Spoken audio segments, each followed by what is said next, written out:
Alright, everybody. Welcome to today's stream. I'm your host, Mitch. You can call me Taz.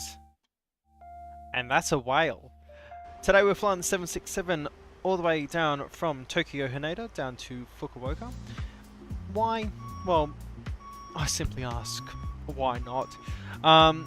Funnily enough, when I was in Tokyo for the past 2 weeks, this flight and these flights you saw all the time. One time I saw 3 777-200ERs, which are a massive plane, all ANA 777-200ERs back to back, all taking off in tandem, all flying over to Fukuoka. So today we are going to continue that trend and fly ourselves over to Fukuoka, which apparently has become quite a trendy place to go to these days. But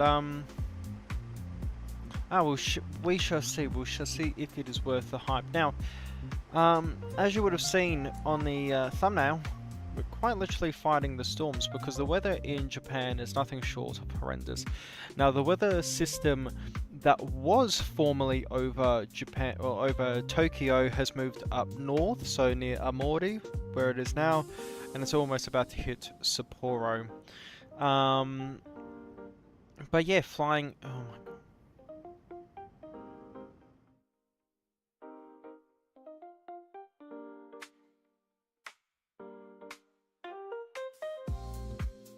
G'day everybody, welcome to today's stream. I'm your host Mitch, you can call me Taz, and welcome to a whale. Today we're flying the 767-300ER by Flight Factor, and we're going to fly what is such a freak route, I still have no idea why. Today we're flying all the way down to Fukuoka from Haneda, and just a little bit about this flight. It is so ridiculously popular that it's serviced by 777-200s, A350s, and formerly 747s. So it's a little ridiculous. And I will make that point. It's just a little tad ridiculous. So we've got to see why. Why is everyone going down there? So if I remember to get my overlay up, so we're going to fly all the way down there. But just as some of you may know, I have only just come back from Tokyo myself after being there for around 2 weeks. It was very lovely, and yeah, but hey, we're back now, and what that means is we get to fly it. So 767 in one of the best liveries, I would have to say. I do like my Qantas liveries on the 767. But we've gone with the whale livery, mostly because Sim told me to. But there's some fantastic liveries. I mean, you get your Pokemon stuff. There's a really, really cool panda livery for this. But my favorite is the original ANA livery. The Mohican livery painted on their 767s with the just the center blue stripe and then the light blue stripe on top. That's my favorite. But we're going to fly the whale because what better plane to get through such dreary skies. Most of this weather now, this weather system is up near Amori, so up north.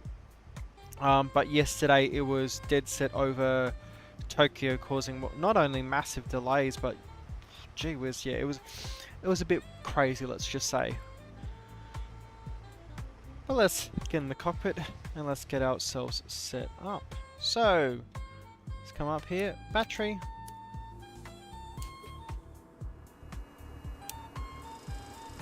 And we'll get that done. And what we're going to do, we're also going to get this music off. Standby power's on. Come down to a little friend here. GPU can come on. And external power, bus tie. And utility bus is lovely. She's lining up. So today we are using the Mango Studio sound pack combined with the Mango Studios engine model, which is significantly better in every single facet to the default one. I think those who own the 767 can testify to how bad the model is for the engine. Well, finally they look decent, and I've only bought the CF6s because that's predominantly what I fly with, but they do the Pratt & Whitney 4000 as well. Get back in this cockpit and we'll contingencies can come on, and let's get our IRSs aligned. So nav, emergency lights come on, window heat comes on. Let's get our cab temps corrector at 22 degrees right now, so that's pretty cool. Trim air research can come on, and flight deck can come on as well. But let's get all of our isolation valves set. We won't get the packs on yet. And no smoking seatbelt signs can come on, and we are on the plane, so nav lights can come on. And all of these come to auto, and hydraulic pumps, electronic hydraulic pumps can come on. Lovely. Now that we have this finished, what we're going to actually do is use a little handy little plugin that I have. And if we go to flight with lure macros, and sim load manager. So what we're going to do, we're going to load our sim brief data, and this is the cool thing.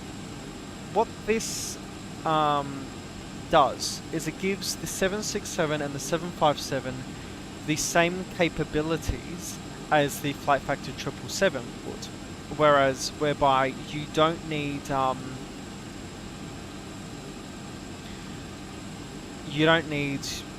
your. Let me start again. With the 767, you need to manually fill in your weights and everything in the EFB, and it can be a little tricky. With this, you can load in your sim brief weights and that, and it automatically loads the plane and will load the fuel and everything for you. It's awesome. So, 210 packs, 5.2 tons of cargo, 12.7 tons of fuel. Gate jetway, and we're going to start loading. So let's make sure those come back.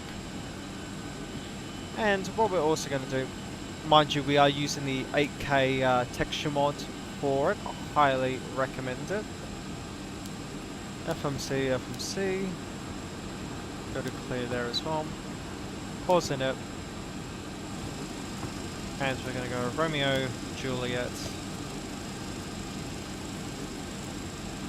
Tango, Tango.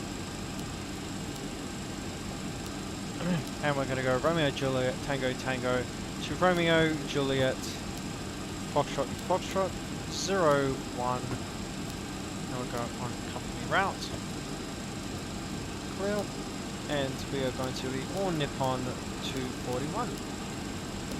Lovely. Activate, execute. We will get online.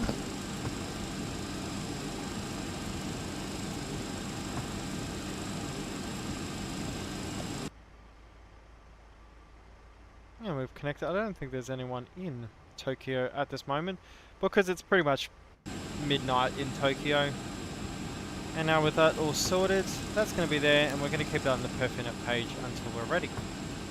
Now, something you guys will notice is when we look at the screens here, well, they got really thin lines. They don't look right. And the reason they don't look right is because I have a AMD graphics card, and something that this system, because I use an AMD graphics card, I have to use Zinc.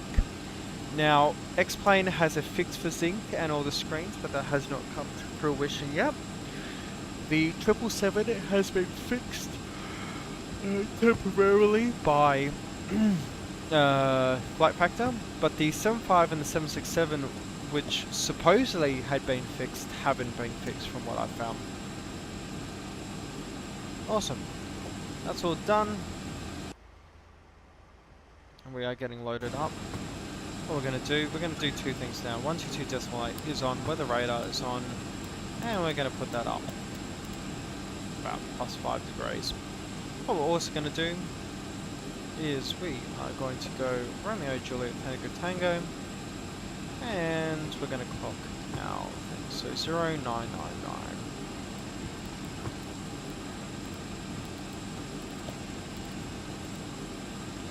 So 0999. Winds at 070 at 7 knots. Lovely. So we will be using the departure. Captain, ground operation. Cargo loading is starting. We are using runway 05, which is the island runway. Captain, passenger boarding has started. Thank you very much. That's another feature that SimLoader gives us. And it would help if I didn't close down my browser, wouldn't it? No, we're using 05 to Tiara. Okay. Let me see, I think it's Tiara 2 Alpha that we're supposed to use. Why is everyone trying to send me a friend request on Messenger? Strange.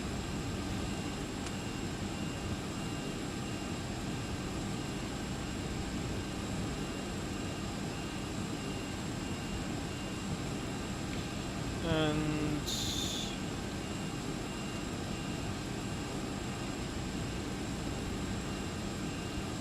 TR2 Alpha. Departure is what we want. Legs. Yep. Tiara.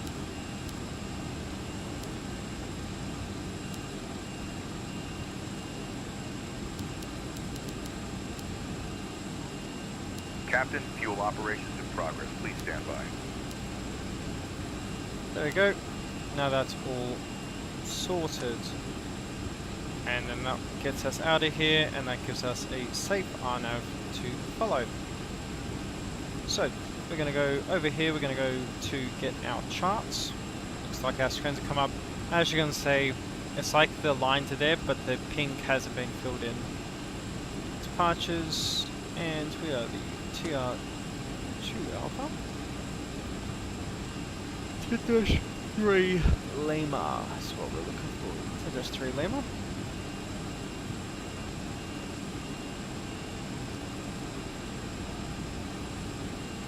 Above 5,000 at low cup.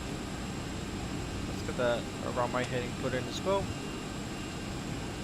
5,000 at low cup, above 9,000 by command, above 13,000 by layer, above 170 by Guzro, no worries. Transition altitude's 140, we'll keep that in mind. If we have a engine failure before V1, we will stop on the runway. Or any issue for that matter, we will stop on the runway. If before V1, if we have an issue after V1, we'll still take her up into the air, declare an emergency, and appropriately land. Cool, that's all sorted now. Awesome, so that's all done. Still loading up. And I need to make sure the alt is the same on both sides. Reserve pressure, hydro 2, oh okay. What we'll do then, come to airplane maintenance. Maintenance has been successfully performed, so shouldn't have any issues now.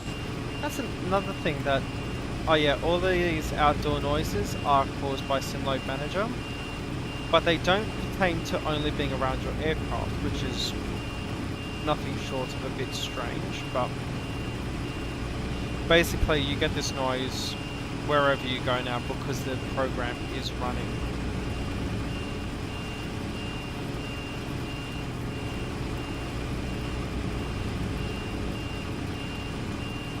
So yeah, see, you can come over here, you're still going to hear it.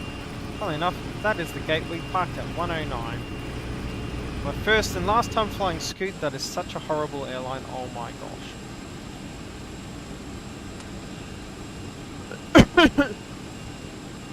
No. Awesome, and the takeoff and procedures have been briefed. Everything's looking good, and the hydraulic quantity is perfect. And how long do we have until we're fully loaded? Let's see. About less than a minute, so we're going to get our APU started.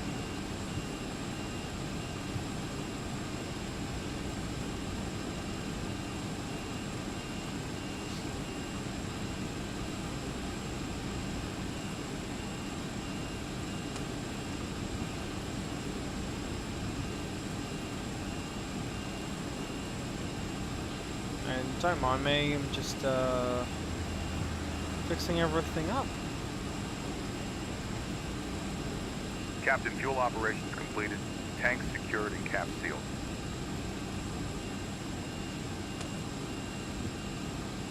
Captain, all passengers are now on board.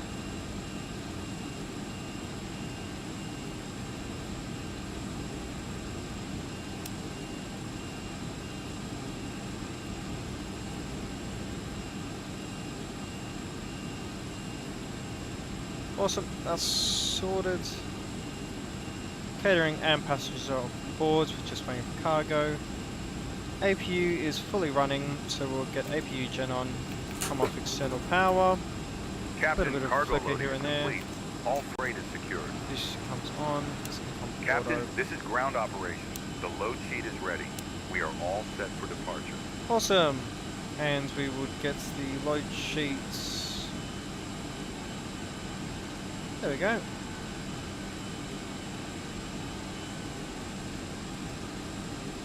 Planned 210, we actually got 200. So what it does is it gives variability when you do the loading. So look at that. So payload difference, margins, etc. It is fantastic. So that's all sorted. We're going to go to our init ref page, and thankfully with this you can just click on it. Gives you everything. And I believe we are going up to 380. 380 for initial altitude. Lovely. And our custom dex is going to be 142. Awesome. Let's go to takeoff. So, takeoff, we are expecting a flaps 5 departure with the temperature set to 56. CG is 20%, which matches what it needs to be. And nose trim's going to be 2.5, so let's get that set as well.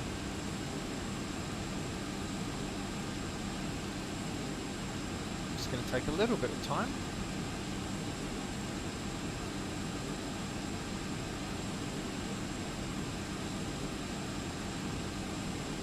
Lovely. So trim is set, and let's get our V speeds. 122, 129 is VR, and 139 is V2. Awesome. So let's get our pushback. It's already set. Round to cockpit, plan acknowledged. Call me through the menu when you are ready.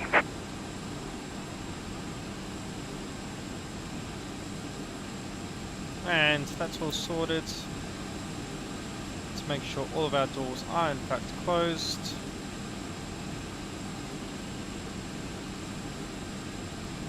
Get those guys to leave now.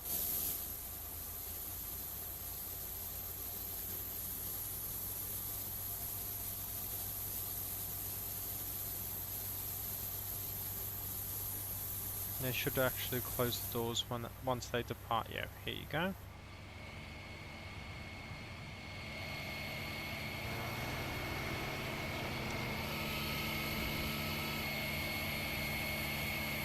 Now realistically, the gate would be here until we're fully ready to go. Mishi, welcome to the Discord channel, by the way. Awesome. Well, those guys are okay, and those doors are closed. So, I'm going to come over here. Ground GPU can be removed. Let's get the pushback started. Ground to cockpit, tow is driving up. And let's get my notes taken down.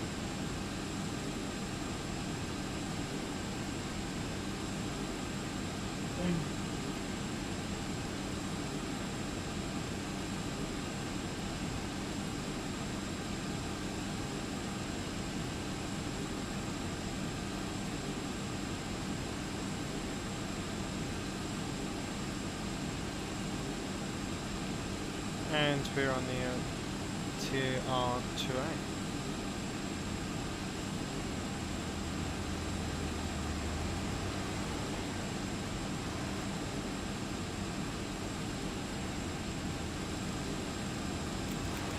Fuel pumps all coming on, crossfeeds can come on as well. Okay, all doors and hatches are closed, ready to connect. No, that's true, pack brake right back off, yeah. I'll get it on as well. Hello to traffic, g'day, this is ANA 241, we are pushing back from stand.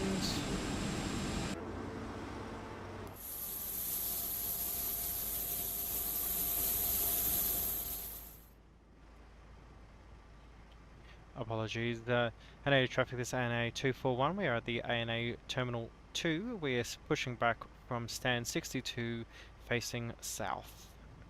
Hello to traffic. And we'll hide those. We've done what we need to. So connected and bypass pin inserted. Release parking brake. Parking brake can be released. Starting pushback, and you may start engines. And with that, go engine 1.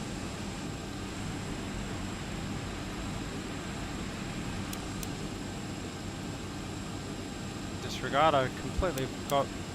With the engines in the 767, you need to pack on. Otherwise, the engine refuses to start. In that case, we will start engine 2 instead.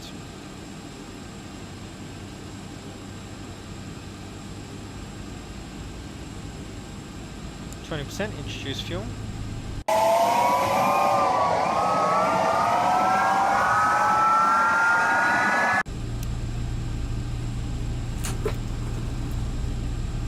Awesome, good start on engine 2, let's get engine 1 started.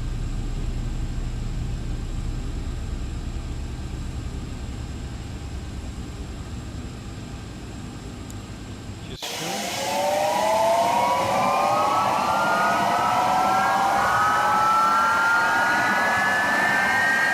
Hell yeah.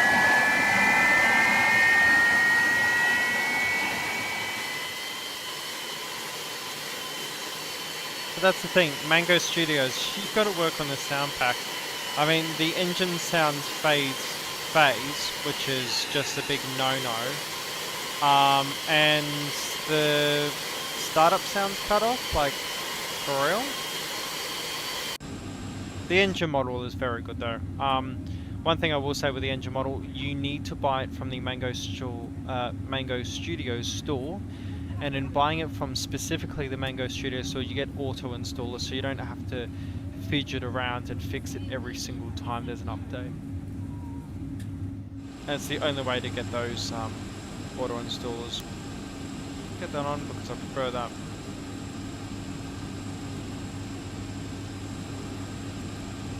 Operation complete. Set parking brake. Parking brake set. Disconnecting tow. Stand by. And we'll just stand with these just 2,000 for now, unless asked. Nav and beacon light on. APU can come off. And packs can come on. APU air can come off. All those are cool. All those are cool. Cabin temperature is looking fine. Fuel is all good. Nice. All good. Awesome. So all the flows, quote unquote, are correct. Now I need to go to airport. Maps.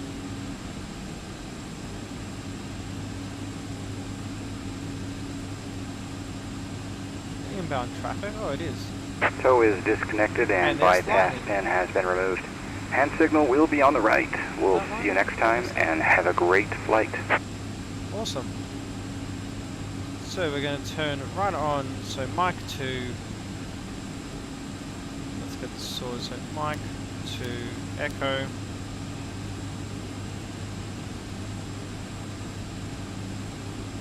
Oh, 787. That's the plane I'm looking forward to finally getting for the sim. Alpha, Echo. Yeah, maintain Echo until Sierra, Delta. We'll go Delta. Delta, hold short. D1 for runway 05. So. Gotta watch this 787 land, I think. Got it where we're taxiing to, so that's all okay for us right now.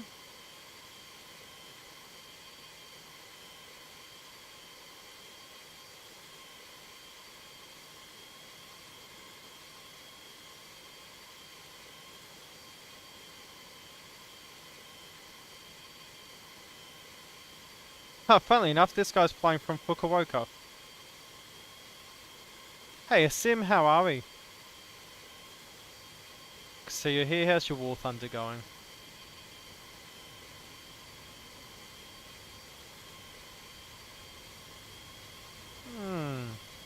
Nicely down. What is happening to the landing gear there? Oh, but hey, you got the animations back and working now. Oh look, even the oh no, they don't. And A252, very good landing. Awesome. So let's get that sorted first. And A252, great landing. Radio check as well. Let's remove the park brake. And we'll turn left. Down. Very good airport.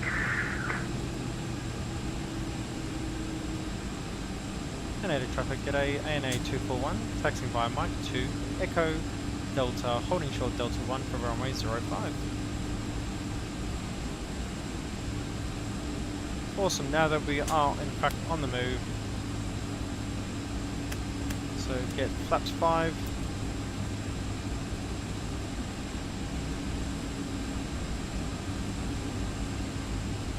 Now we'll come on to Echo. And then follow up. This is Echo, right?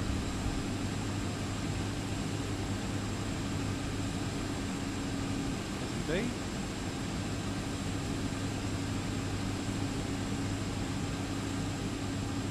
Just so we know, guys, I am using the 8K cockpit mod. Makes it look a whole lot nicer. Awesome, so flaps 5, and as we just taxi on forwards, we're going to do a flight control check. So, pull back, pull forward, aileron left, Now they're on full right. Rudder, full left, neutral, full right, neutral. Lovely. Flight control check complete.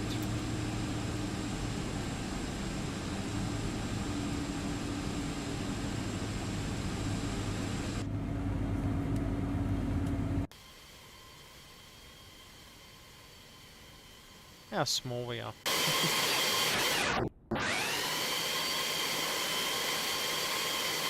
Fantastic photos though. This dark blue scenery is awesome. Blaming for... What do you mean, Sim? What am I blaming you for? Fuel usage restrictions required. Yeah, let's not do that, please. Thank you. Yep, cool. 12.5 tons. Everything looks perfect. Awesome. Don't think there's actually much traffic over Japan at the moment. Oh, no. Oh, they're all flying into Narita. Nope, we have a plane inbound for Haneda, but he's still at 370. That guy's going to Narita, that guy's going to Haneda, but he's, from Miyazaki. That's what I was looking for. That's the name of the airport I was looking for. That Miyazaki. Huh, well, there you go, I have the name for it. So 139 is our V2 speed. That's locked in. And V1 is inner airways. Oh la la. Oh yeah, because we're coming up to the beacon now.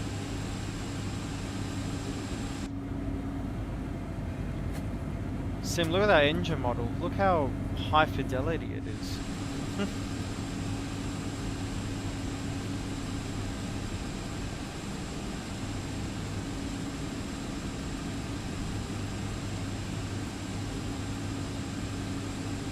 Oh, there's quite a few stories. I could say how much I hate Asakasa, and I do not know why people go there. There's way too many tourists there. I think that's the issue. It's just a tourist trap. My favorite place, I don't know. Because I traveled a lot of Tokyo, being there 2 or 5 weeks. Place I really love is that Tokyo Station area. And while I never went on the Shinkansen, it was always fun to go to. I think it was a story I do have is when I went to Golden Gai the first night, and I was just bar hopping because Golden Gai is really interesting because I think there's like 288 bars in a square kilometer. It's like so small. It's not even a square kilometer, but it's an extremely small area, and there's 288 bars, and these bars are so small you can barely fit into them, and they might only fit 5 or 6 people. And I stumble into this bar because it has a Guinness sign. I need to do the sampling of Guinness internationally, and I walk in there, and there's this, as I do, and there's this bloke there, and he's like, I said, are you drinking alone? If so, do you want to join me and my wife and our friends for drinks? And I'm like, no worries. And we end up having like really good time in this. But the way this guy kept talking about and describing his wife was always really strange. And it only dawned on me a few days later what he was actually doing. But I'll tell you after takeoff. So, let's get this sorted. So, D1, obviously this is departure on the runway, so Haneda traffic, NA241, lining up runway 05. So, lights, strobes, transponder comes to TA RA, runway 05, checks confirmed, and flaps of 5, so we are ready for takeoff.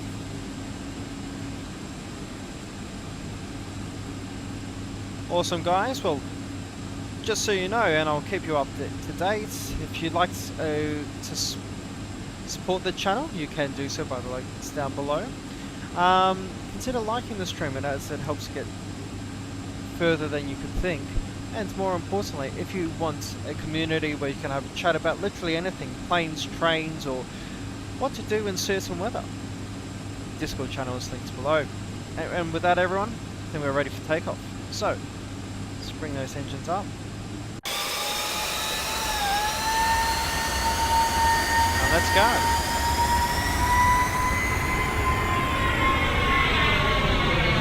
That's the engine phasing noise that I was telling you about. Very nice. Smooth live. 80 knots coming back neutral on the stick.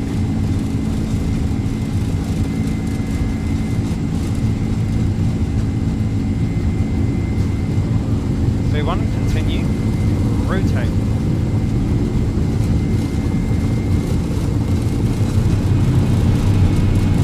Positive right, gear up.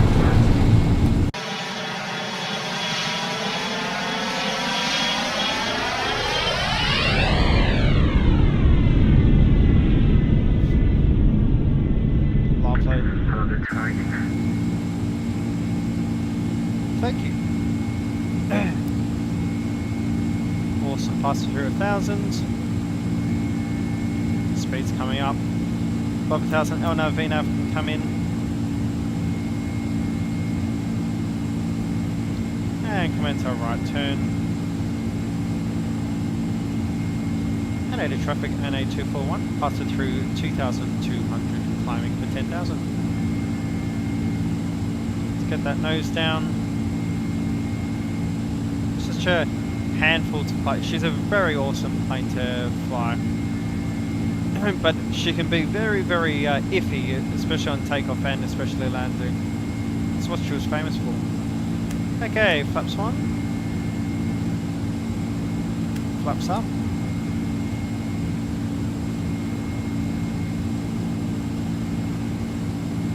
And I mean, you guys can barely see it because of the glitches with zinc. Let me bring this down here for you. Oh, we're climbing on up.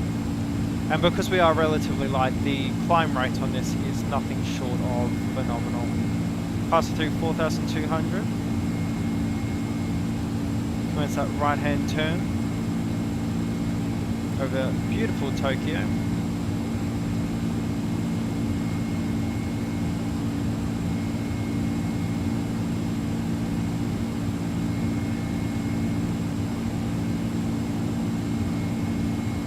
That speed bleeds off. And we are actually on climb thrust. And look at that, already through 6,000 feet.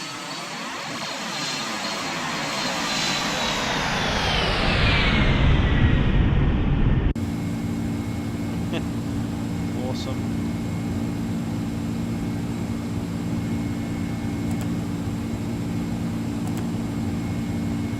NA traffic, good day, this is All Nippon 241. We are passing through 8,500, we are climbing up to flight level 380.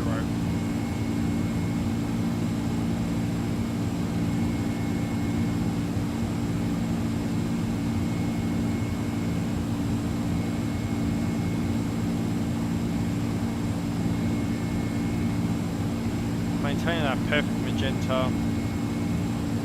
And coming through 10,000 now. I'm going to go autopilot, command left. And look at that.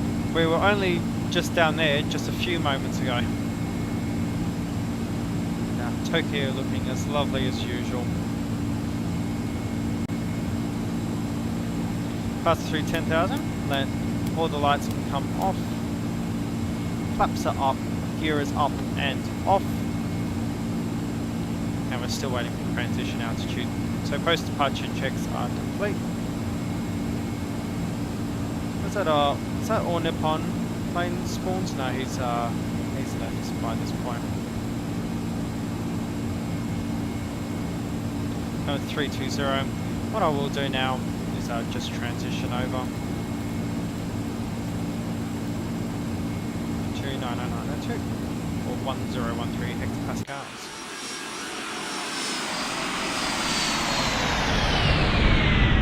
Lovely. If only they fixed how it sounds, then it'd be awesome.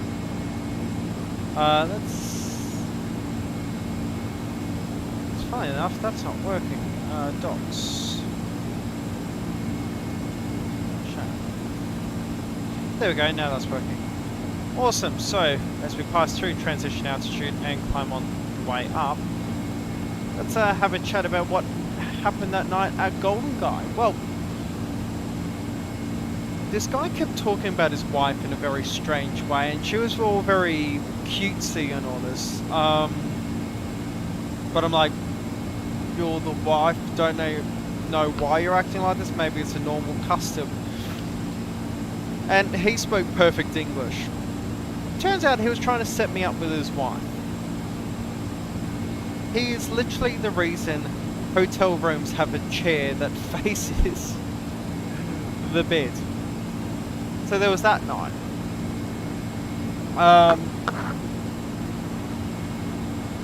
Could also talk about the no. If I talk about that, it will start a really long rant about the thing I do not like about Japan the most: the lack of seating and the lack of, like, you have a massive castle and you can walk on gravel. You're not allowed to go in the castle or anywhere else in the world. You can look at it, and you can look at a bridge, and there you go. That's all you get. Needless to say, I was relatively a little pissed off, shall we say. There we go. Got a bit of red weather coming up. Put that up a little bit, see what we're doing or what we can expect. Because I got clear stuff at flight level 200.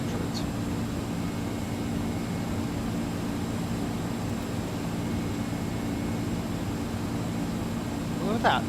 We're at 21,000 feet and we're doing 4,000 feet a minute. Yeah, I will say Tokyo CBD has to be one of the worst Asian CBDs I've been to. There is nothing going on. It feels like a ghost town. Yeah, exactly, Sim. I mean, I should have... No. My morals defy me, but... Ugh. Yikes. Got Tokyo beneath us.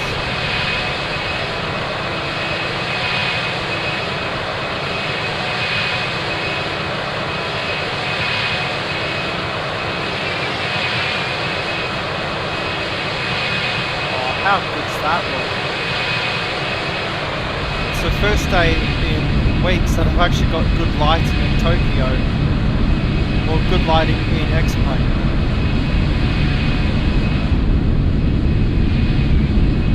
There's Fuji over there. I'll come back near winter time because you'll see the snow on top.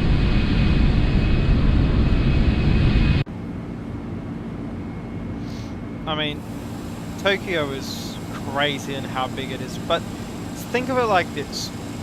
The country of Japan has 123 million people. That's a total population of Japan. 100 million live in Tokyo. That means for the rest of the country there's only 23 million people.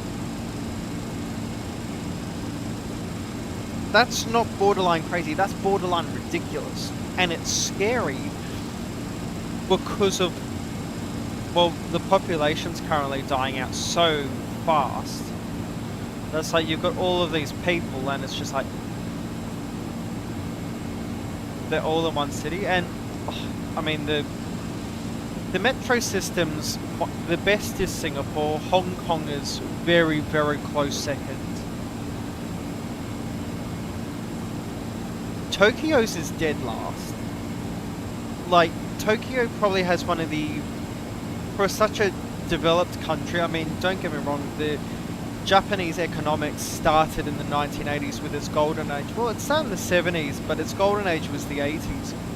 But since the 80s, the country has stagnated, and that's why the economy is collapsing. I mean, for example, the yen was worth 10,000 yen was 114 Australian dollars. By the time I left 2.5 weeks later, it was $88 Australian for the same amount of yen.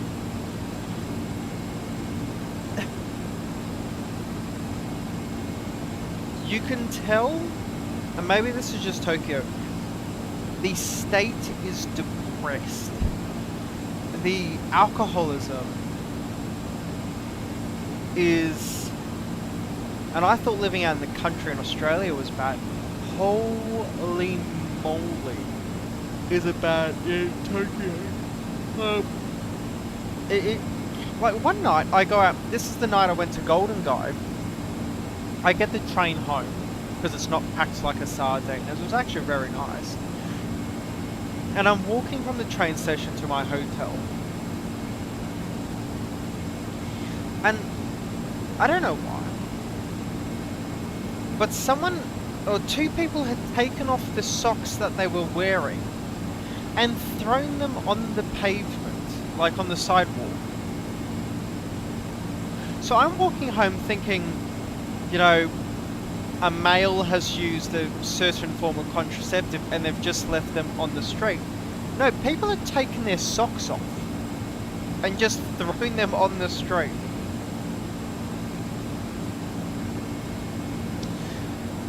A moment of silence for that. Like, the lunacy that I noticed being there was nothing short of crazy. But yeah, it was definitely interesting, let's say. Fuji's out there, but we've got to our altitude because we're passing through like 340 now. 350, so we only got 3,000 to go, where the clouds are going to block out.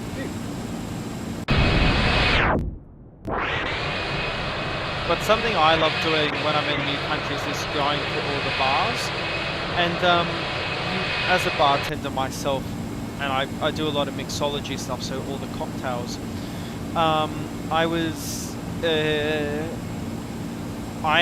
when I travel, I like to do this thing called the World's Best Bars.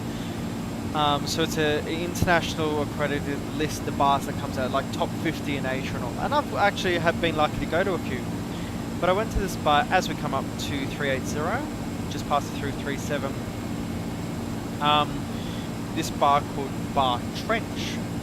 The most magnificent cocktails, and they didn't even cost much. They were absolutely amazing. I actually made friends with one of the bartenders there, so I've got free drinks at Fernet Branca whenever I go over. 1,000 to go, or 500 to go. And I go over there, and oh my gosh, the engine's slowing down the cruise, and it's such a great vibe. Anyway, this guy sits next to me, and I can hear his accent. It's American, but it's got a twang to it that's very familiar. And I said, mate, are you from Singapore? And he says, how could you tell? And I'm like, walao. What is this nonsense? What do you mean I can't tell? Which is, walao is a very Chinese Singaporean thing to say. And I said, I lived in this certain area in Singapore. And he's like, oh my gosh, so did I.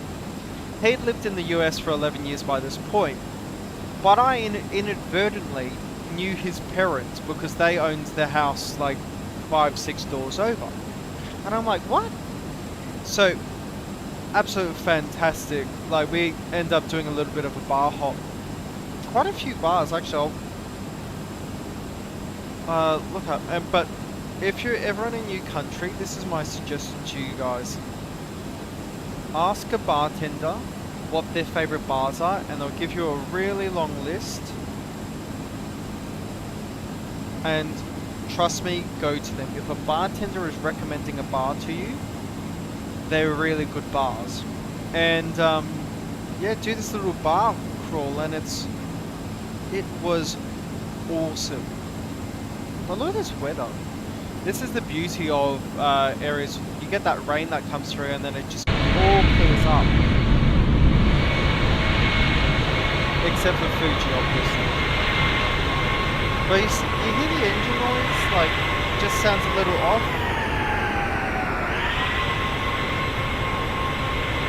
I think Mango definitely needs to fix it.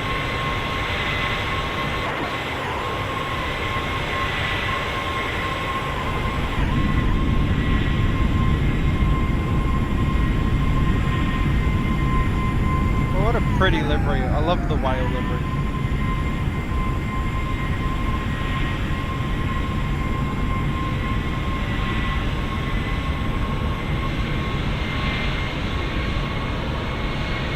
They actually painted this on a 747-400. Now that is a jet I'd love to have in the sim. I got his best friend 100%. If you're in a foreign country, offer to buy someone a drink or give them a cigarette and they become your best friend. China especially, you give them a free cigarette and you end up becoming part of a family. So that's my pro tip. If you're in China, give someone a cigarette or offer to buy them a drink and they become your best friend for life. And that trip becomes way cheaper as well because they know people and they've got family, etc, etc, etc.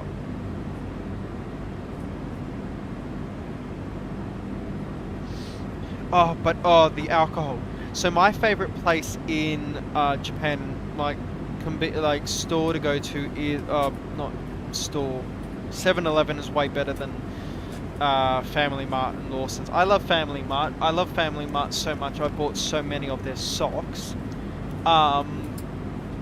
Here's the Family Mart colours. There you go. 7-Eleven has the best food though, and the 7-Eleven Famichiki, godsend. Look at this terrain though. But my favourite chain restaurant there is a place called Tsukatori. Now Tsukatori is awesome. So it's like an open barbecue, and they will cook like all these skewers of meat with seasonings on it. You can order with seasonings. Or my favourite was they will cut a capsicum or a bell pepper in half and fill it with sausage meat and then grill it. It is to die for. But I found out about lemon sours. So one night I go out with my mum because she was travelling with me, and we go out and get dinner there. And we're put in this booth at the back, you know, away from all the Japanese, which is very normal in Japan. And this Norwegian guy's put next to us, and he's from the Norwegian Navy. Well, anyway, we was going to be there for an hour. We went there at 6:30, expecting to leave by 7:38. We left at 12:30. We left at 30 minutes past midnight. Because we ended up chatting with him. Fantastic guy, actually. I have his Instagram, so every now and then we keep in touch. But lemon sours are the best. Anyway, there is a, I mean, it was trendy. It was on Instagram everywhere a little while ago.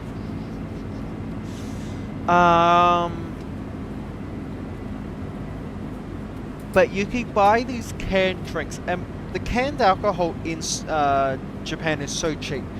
Like $2.30 Australian for a strong zero. Strong zero is 9% alcohol. In Australia, it's illegal. You can't have something that high percentage. No, actually that changed recently.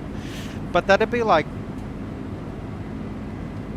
$10 a can? Because in Australia, 97% of the price of alcohol is taxes and all that. Anyway, so I have this lemon sour, but when you crack the can open, the entire, instead of like the opening on the can comes open, the entire lid comes off. So you're sipping it from a glass pretty much. And this lemon piece just rises up. So there's a fresh lemon piece in all of these drinks. It is awesome.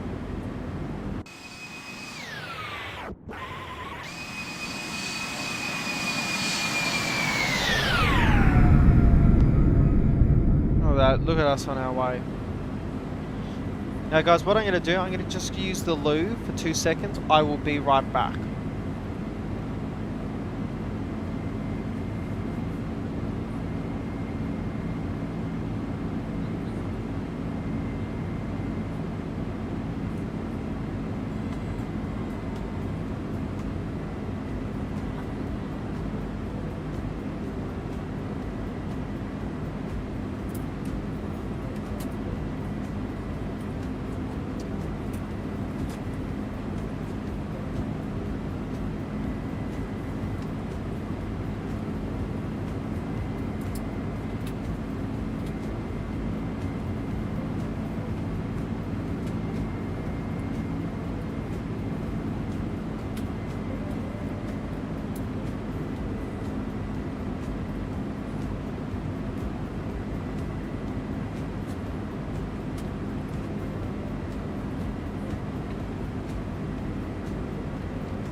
Okie dokie do. There we go.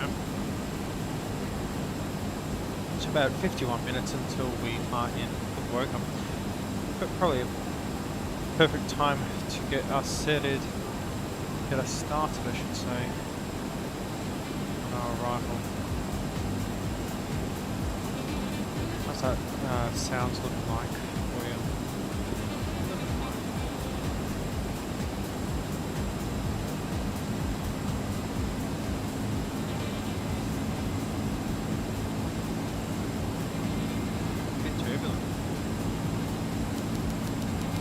Our departure and arrivals up. Make sure it is on Romeo Juliet Foxtrot. And if we look at charts,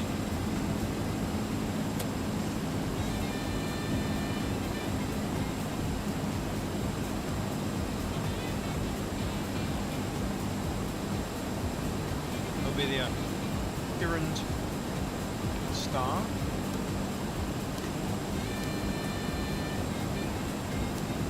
For ILS 34 left, ILS 34 right, and the transition at design will make trick all this. Make discontinuities. Look, my cat is here, so you will see her in the background. Or she's going to immediately go and try and sit underneath my pedals.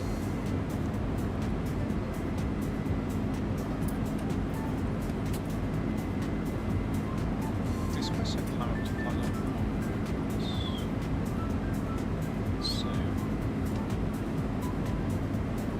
380.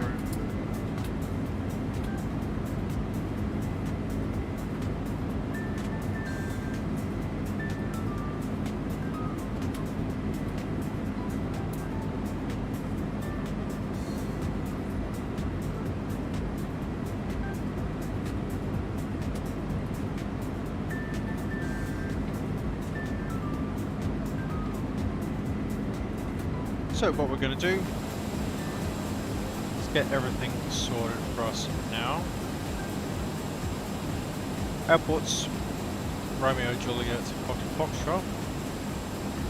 So expecting 320 at 3 knots, so pretty calm winds. 22 degrees and 1009.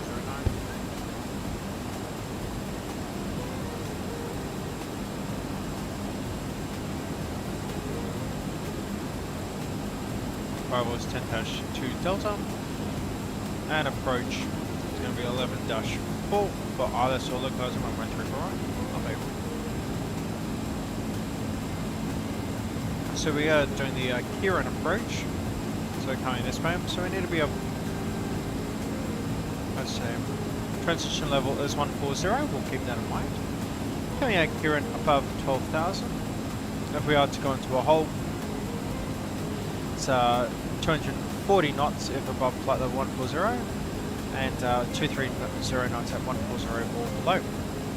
We won't be holding, so that's no worries. So above 12,000 at Kirin, between 10 and 8,000 by Itadar, and then 7,000 by Kahok. Come up to Dazai, which means we need to be above 5,000 and at max of 210 knots. We will keep in mind that Kahok there is terrain at 6,000 feet on the left, and there is terrain in front of us as we're heading towards Dazai. That is around 4,000 feet around here. So correction, all the terrain is around 4,000. Peak is 5,782, but we don't need to be flying out here anyway. So we'll come down here, Dazai, and we'll go in for the ILS. So we'll be on a heading of 338. 338, and the frequency is 108.9, 108.9, 338, no worries. So inbound 248, then straight to 338. Max 210 knots. Do we have any restrictions on the approach path? No. There will be a beacon at 8.1 miles, 4.6, 2.2, and then 0.6. The minimums are going to be 200 radio,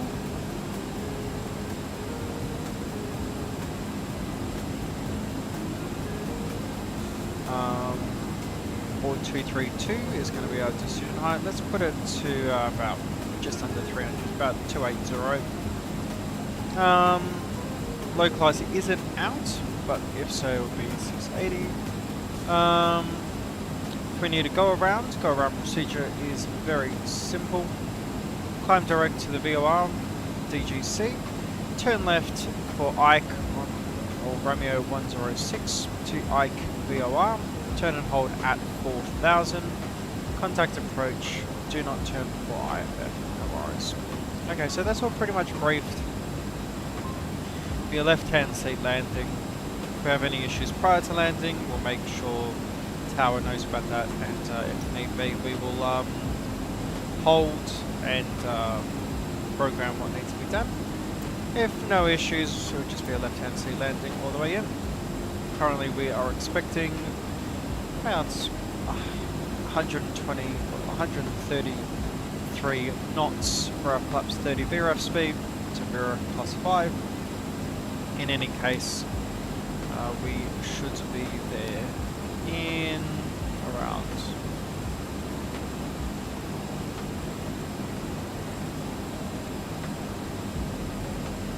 48 minutes. Cool.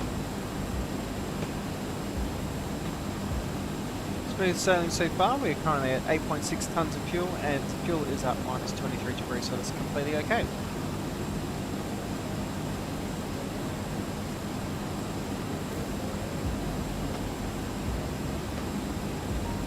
Night, how are we?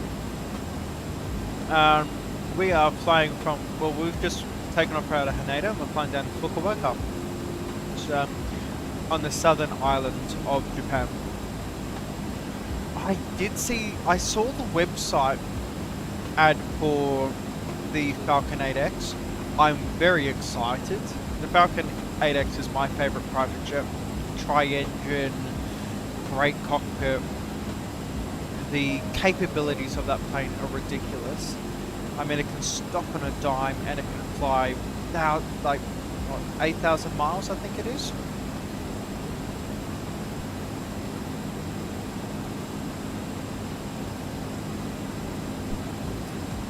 But I saw that video as well. It looks great. You know what I'm excited for? And I hope maybe they've modeled it. The LiDAR. And so it'll be the first plane in X-Plane's history to have LiDAR scanning for the HUD.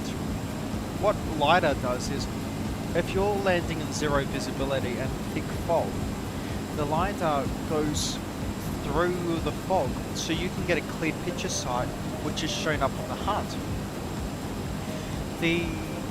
It sort of looks like the F-15. If you ever got to try the F-15E for DCS, when you were flying at night, there was no night vision goggles. The night vision was on the HUD itself. And if you had the pod underneath, you could actually have a full view of the terrain on the HUD. 8X is going to be an instant buy for me as well. I cannot wait for that jet. It is the ultimate private jet. I mean, simply put it, Falcon 8X, Gulfstream 800, Global 6500. Not 65, 7500. They're the top marks of all of these companies. A Global 7500 or 8000 will never happen in Sims because it's so new. But it's the size of an airliner. It's bigger than a CRJ. I've seen one, and that's my dad's dream to fly. It looks, but have an 8X with those massive wings, oh, I can't wait.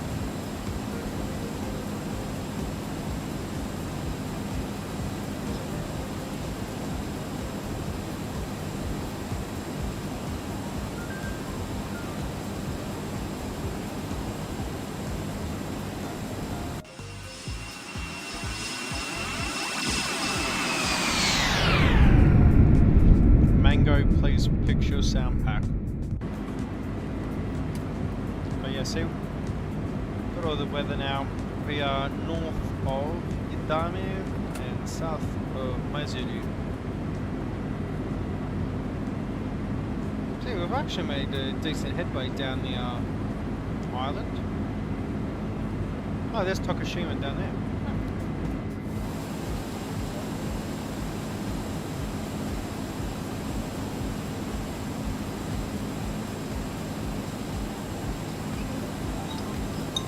I think it's going to be an absolute... I think the Falcon and its systems are going to be... Look, I'm just going to say... I think it's going to make the Challenger 650, which, oh my gosh, I actually own that jet. I think it's going to make the Challenger 650 look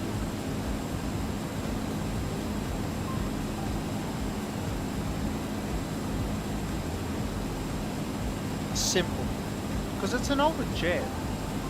That's just a fact. But technology-wise, I think the Falcon, well, the Falcon 8X is leaps and years beyond. There's no comparison. But I think it's gonna show up so significantly in the sim as well. And I've been looking into that jet card service. Basically, is you can role play a what is it? You can pretty much cosplay a charter pilot. So you can do all these charter things in like a FS economy style, like that. It's a bit like on Microsoft Flight Simulator Neo Flight, of which Fokker 7100 is coming out very soon. All the pre-release footage is coming out. That plane looks amazing. Just Flight have knocked that out of the park so far. Definitely a plane I'm looking to fly because I live near their capital, which is Brisbane. Oh, hello, Chris. Okay, I'll be right back. 2 seconds, guys.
There we go. A little bit of an arm workout beforehand, so about half an hour to go. I don't know what it has been. I think it's being able to see a 767 for the first time. All I've been doing is just flying 767s. It's been a really, really good plane to get my feet back in. Being away for so long, just trying to get your feet to work as they used to. It takes a little bit. But yeah, slowly getting that back.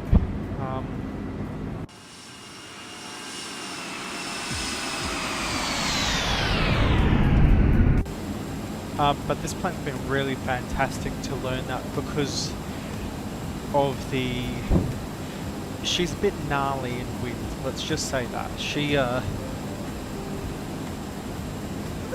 slips and slides a lot.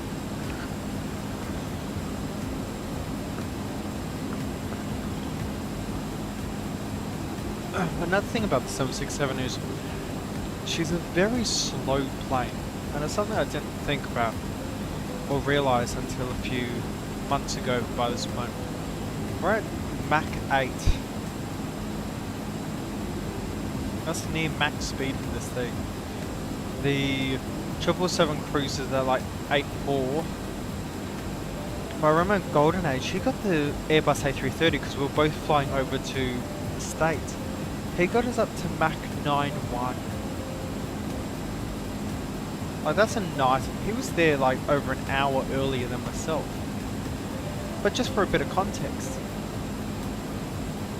the Concorde was it like...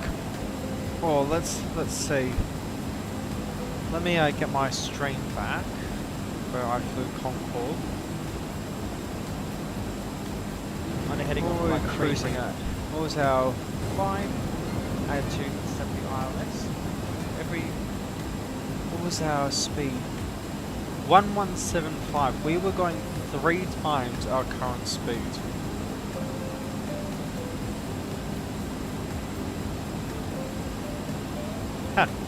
Our current average view duration for this stream is 747. Maybe that's what we need to fly next time. We'll see.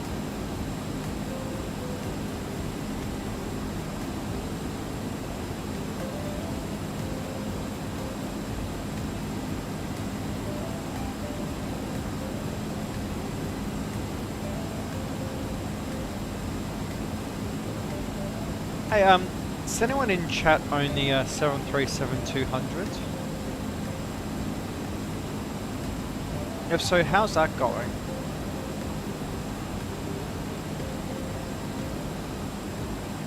Oh. That IL-2 Korea, I think that's going to be on the channel. I'm just going to say that ahead of time, guys. That sim looks really, really good. So far, I know it's early access and all that, but yeah, that's taken my interest very, very comfortably. Because it's that last decade, or that last era of dogfights, not jets. I think that'd be fun, getting a few of you guys up in the air as well. Maybe IL-2 Great Battles needs to come onto the channel. We'll see, because they need a bit more difference instead of just the civil stuff. I mean, I like the civil stuff a lot, but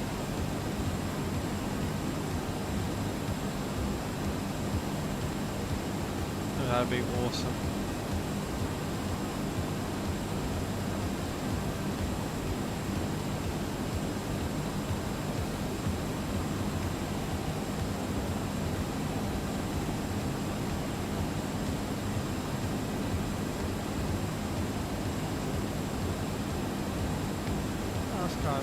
See, I was in Japan I was in Tokyo for so long. I think there's so many stories that I'm just trying to think.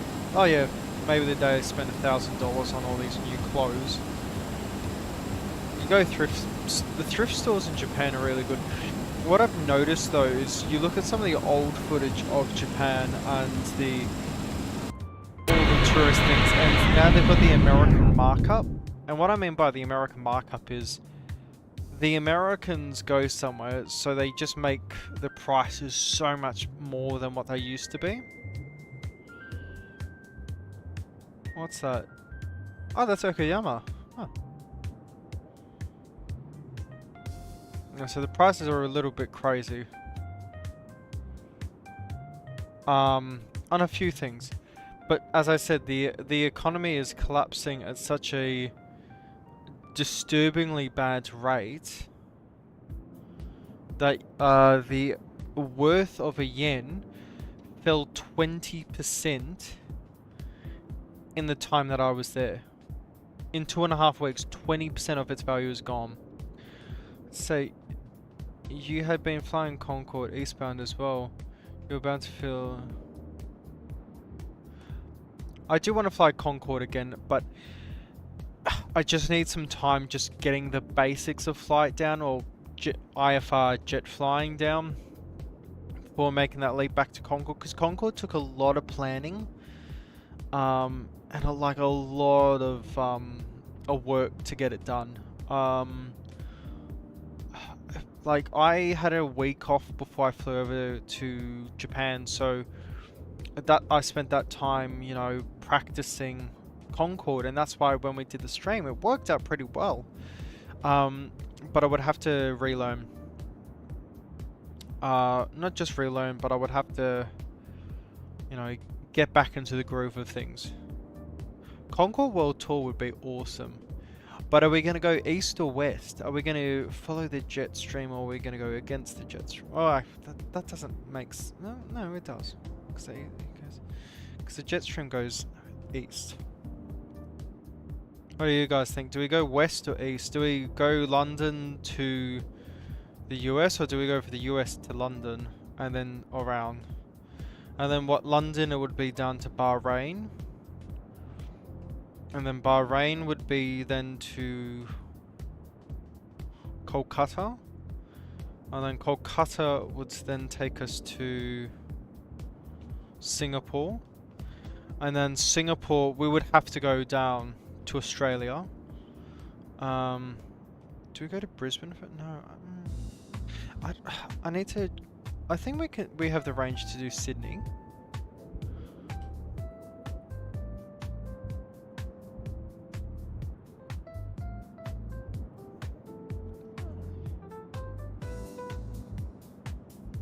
Old Concorde flight paths. I wonder if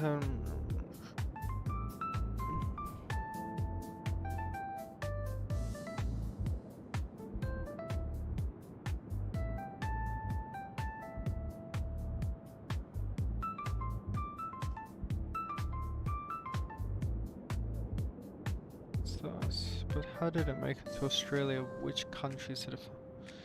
Went from New Zealand, Hong Kong.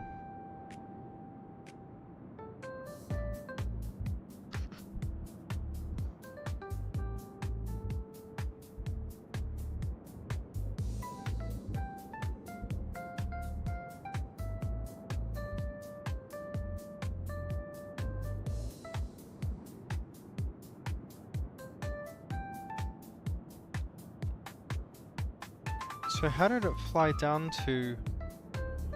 Yeah, Sydney Morning Herald. This should have a photo. So 1985 it flew down to Sydney. Where did it fly from?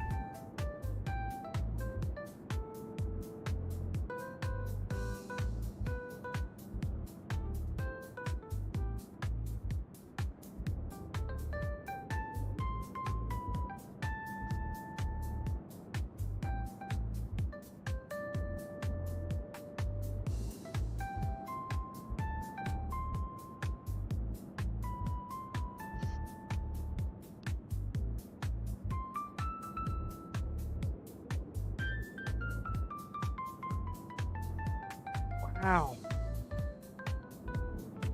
Touchdown 425 for the Concorde for the first sector. So London to Bahrain was the first sector. What was the rest?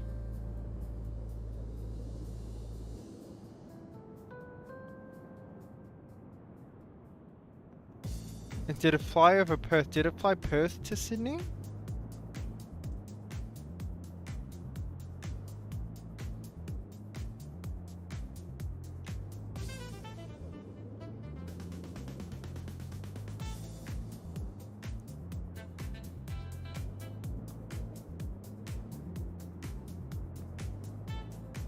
There we go.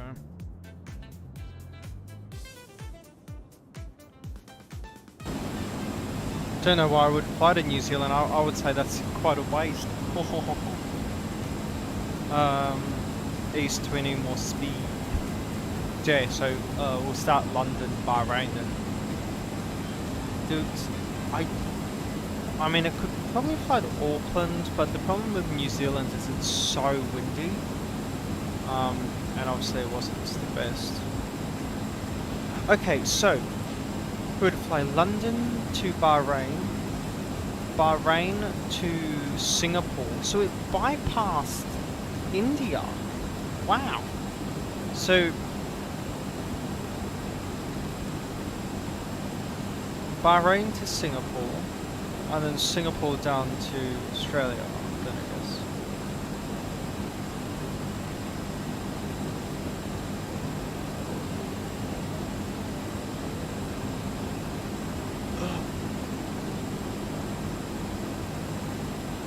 Oh, the Barbados.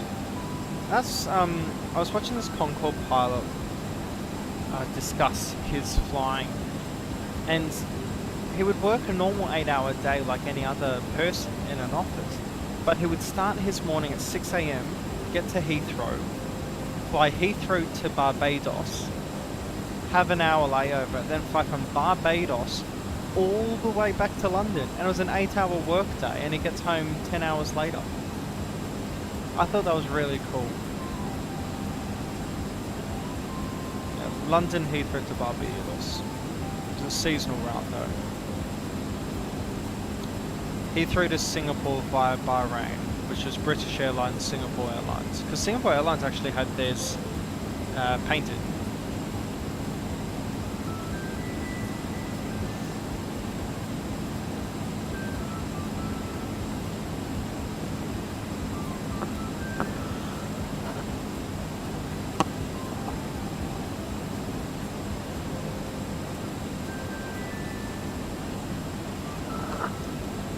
So, the London to Singapore via Bahrain route, the service was plagued by noise complaints from the Malaysian and Indian governments, who objected to sonic booms over their territory, and 3 round trips. The service was suspended in February 1978, never permanently resumed.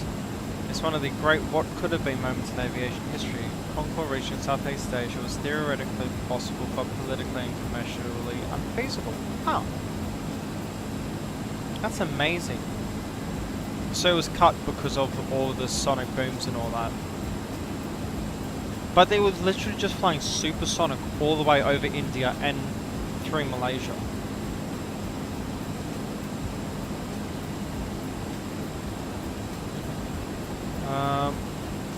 How did Concorde fly to Sydney?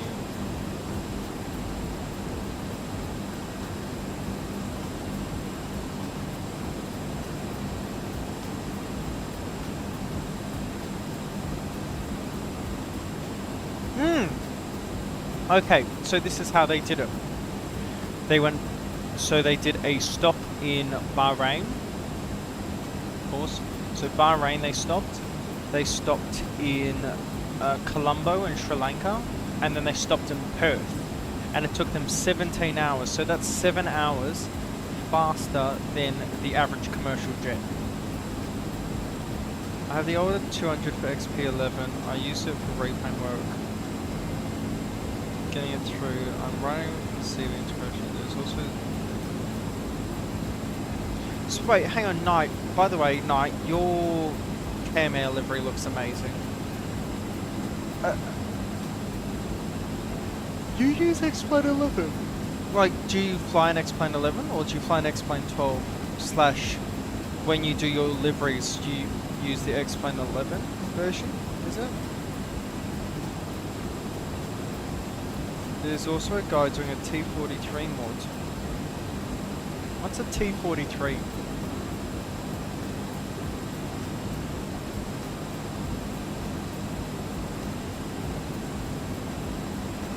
T43 is a 737-200. Training navigation.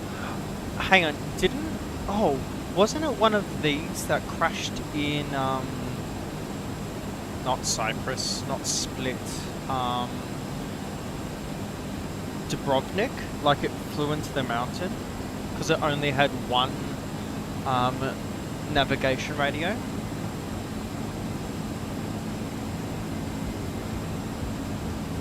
Yep, it was in 1996. Huh.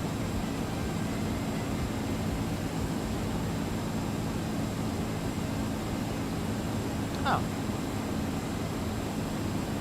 Okie doke. Let's bring that in. That can go down as well. Well, the radar can come on that side. It's not going to be on my side though.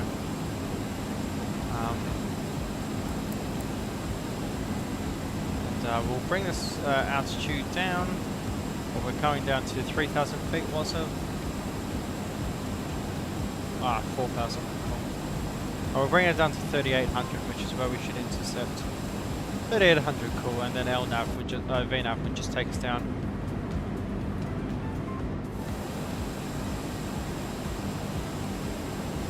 Dubrovnik's a place I need to fly to. The scenery there is amazing. What would we fly there though? Like the 737-200 I do want eventually. I just want the cockpit to be updated because the cockpit is very much just ported from X-Plane 11, and there's nothing wrong in saying that. But it's like the what's it called again? It's like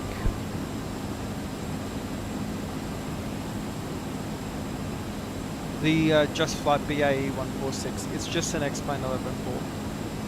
I use XP12 for the 747-200 and XP11 for the 737-200. Ah, when you wrote that comment, -200, I immediately went for the 74 instead of the 73.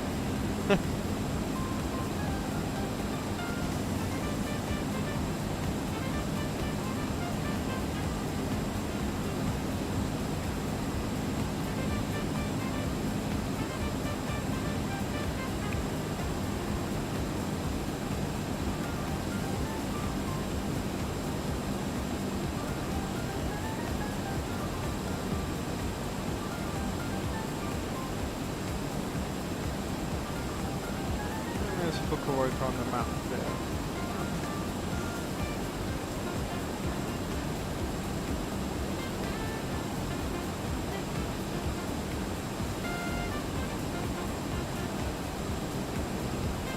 Yeah, there's the airport. Cool. Yeah, that should be a really interesting approach. Should be a visually stunning approach. What do you think about them charging $80 US to fly the 737-200 in X-Plane 12? I think that's extortionate. You can buy the 777-200ER or the 777-300ER for that price. Oh, look at that, we come to our top descent now as well. That Fokker 100 looks awesome for the new flight for Microsoft Flight Simulator.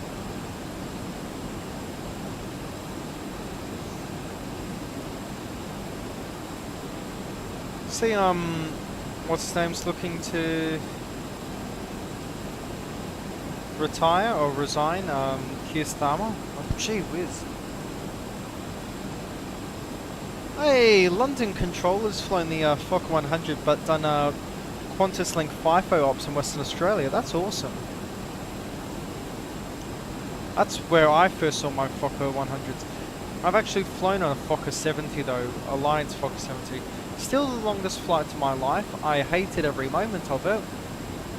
But I think I'm Stockholm syndromed. I really, really love the Fokkers.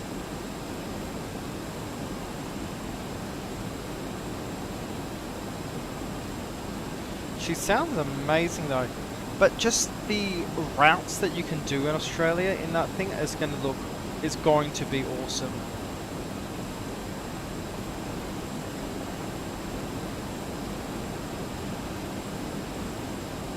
Oh no.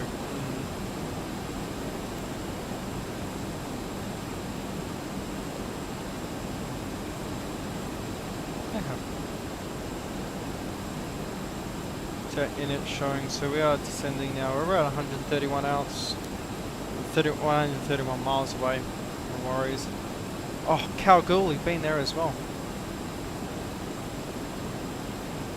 Imagine you can also MU2 Sim. You could buy the MU2 for what's 37 USD, and the Bonanza.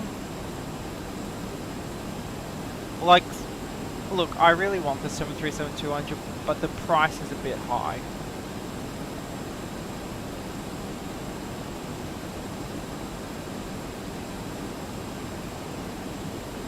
You really want me to get that damn MU2, don't you?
Okay, so if I go here, so we come through 270, let's get a update on the weather. 1009, okay, cool.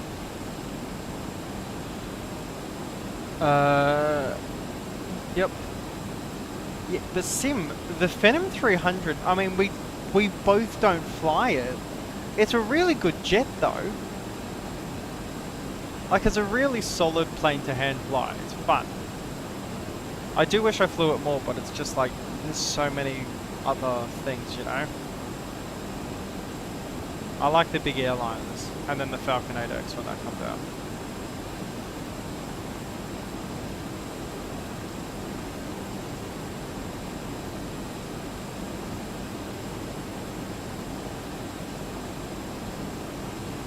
Okie dokie do. 5 people currently watching. G'day all. G'day all.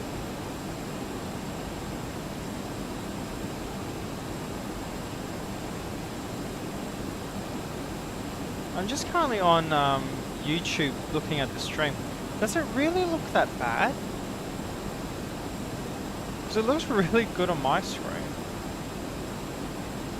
Yeah, you can see all the anti-alias thing line. I fly it last week, sometimes I don't. Ah. Yeah, I haven't flown her in a few weeks. I need to fly her again.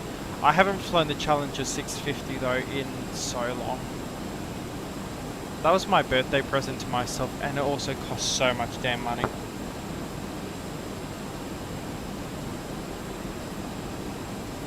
Okay, remember everyone, the transition altitude is 14,000. Currently 1009 is the QNH, so that's no worries.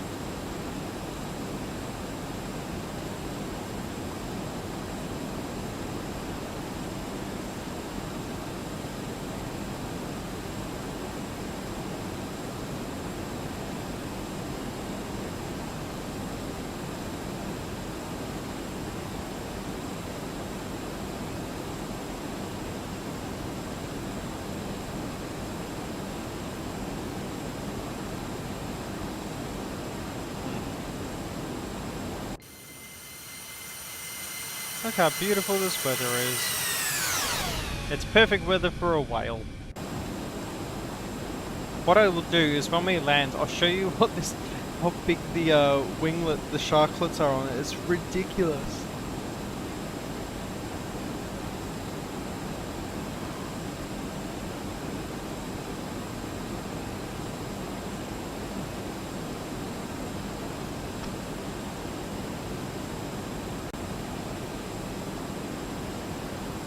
Bit of turbulence. We'll just make sure everyone's sitting down.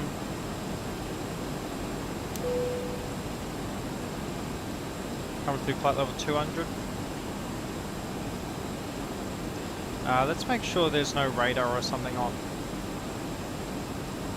No. Bit of wet weather for us and it though, so probably should be okay.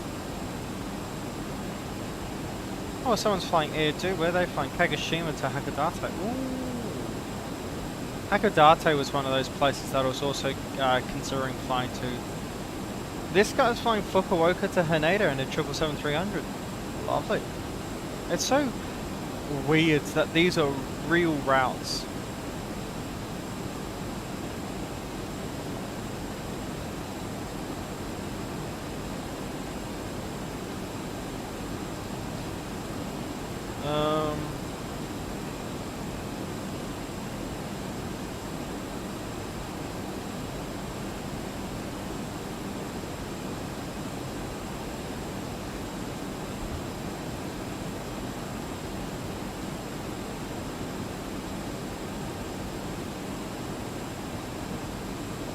Yep.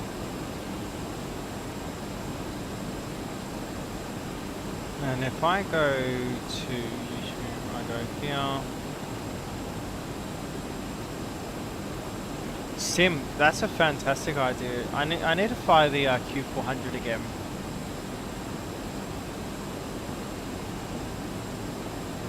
Does my stream really look that pixelated? I'm just looking at the stream quality on YouTube.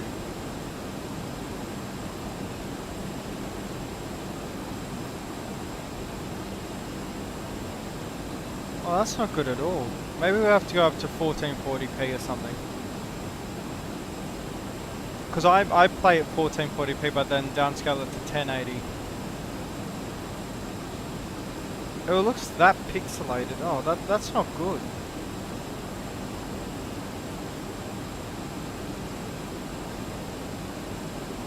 Could be my screen though. Hang on, if I look at my phone.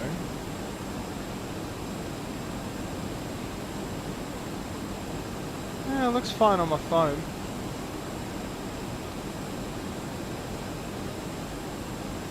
We'll try 1440p streaming. So I'm working Monday, Thursday,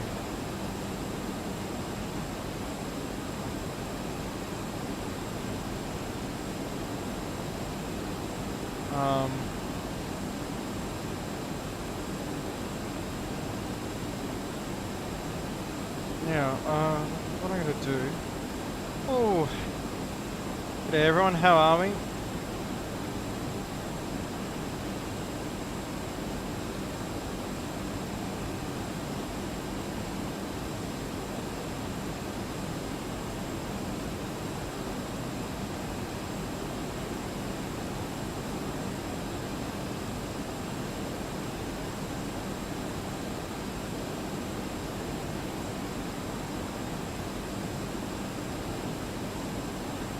Awesome, so coming through 15,000, we will transition now, make sure it is 1009, sure is. Send the barrow over there so that should all work as well. Oh, this weather radar, well it's just actually a terrain radar right now. Mind you, I have reverted back to 12.4.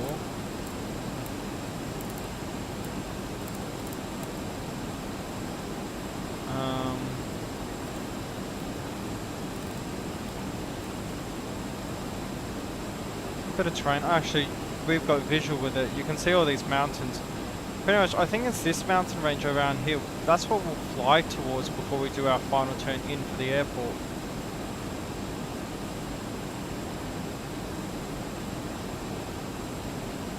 disregard that point completely.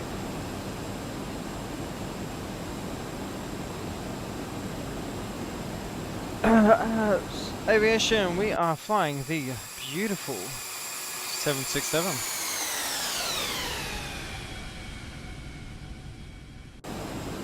Actually have quite a few good ideas to fly the 767 to coming up very shortly. Thankfully I've got a lot more work now, so I will be working, so a little busy, but we'll find time to stream. But yeah, got a few interesting places I'm looking forward to fly to in the 767.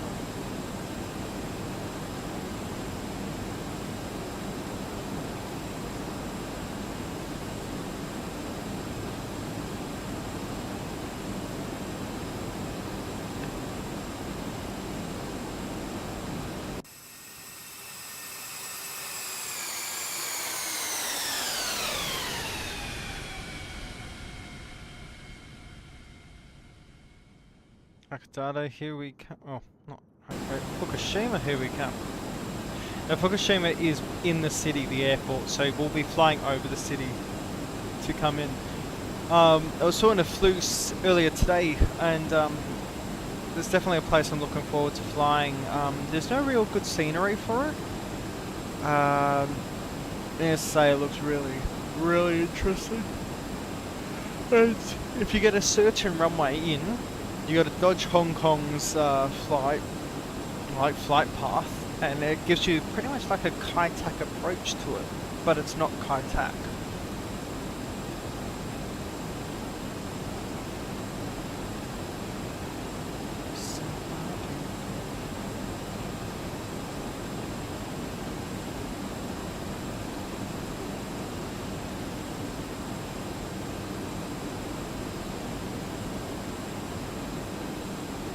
Hey, 100 views on last night's stream.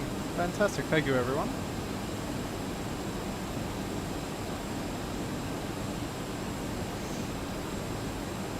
That was actually a really fun stream. That was a really good landing on my end as well.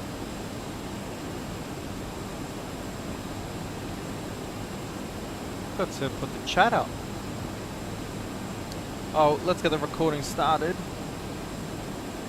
Drag is required, no worries. Let's bring that that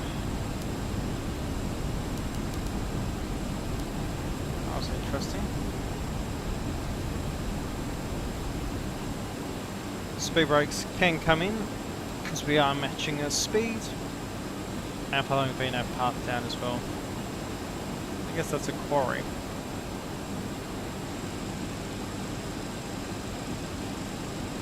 Ooh la la.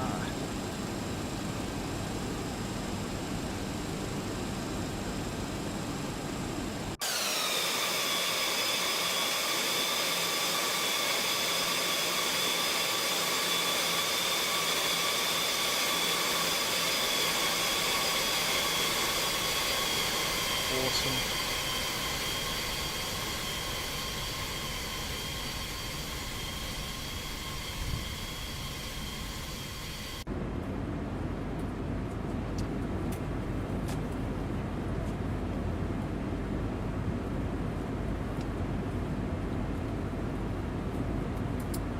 Can't believe and Fukuoka airport isn't even the biggest to begin with, but the amount of lights they get in, like as I said earlier in the stream when we took 3 777-200 ERs all lined up, all to Fukuoka, and then they've got your 73s, and then well, it's crazy. Awesome, we've got inner ref there, legs needs to be on the other page.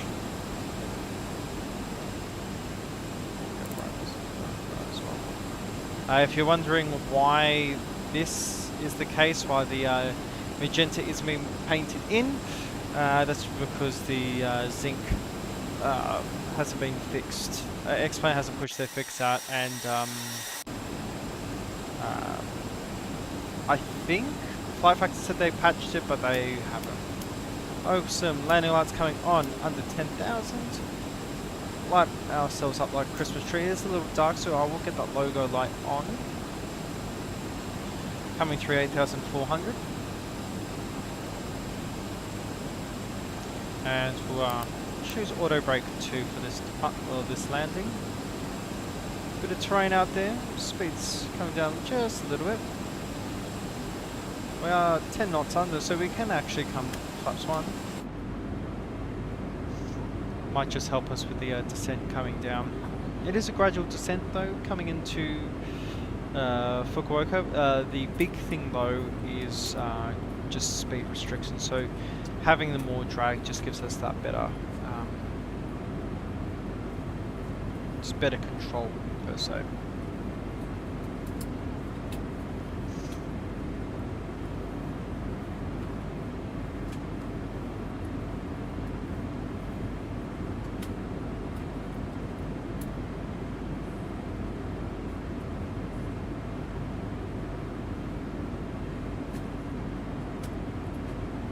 Map Enhancement Pro just serving up absolutely fantastic. The Fukuoka scenery isn't bad, it's, yeah, I wish we had 3D grass in X-Plane. Like, we're flying into a default scenery. I just wish we had that, just that little bit more, you know.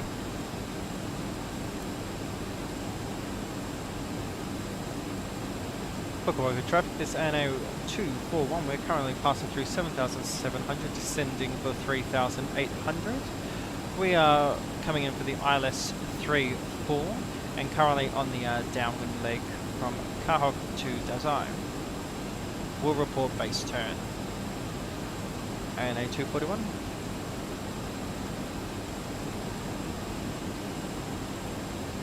Some lit up like a Christmas tree.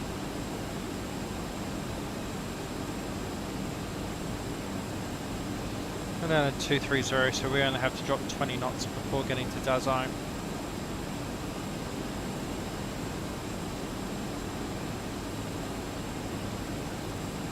Flap limit for flaps 5 is 230. I want at least 5 knots below that before we even think of putting the flaps down. So about 220, I'll bring flaps 5 down. Okie doke, hide the chat. There we go.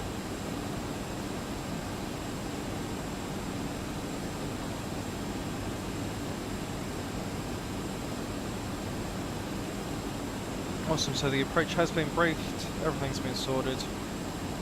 Do full flaps for the landing. Okay, for that downwind leg.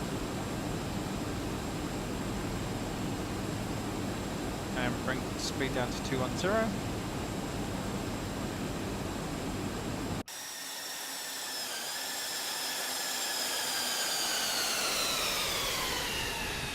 Lovely.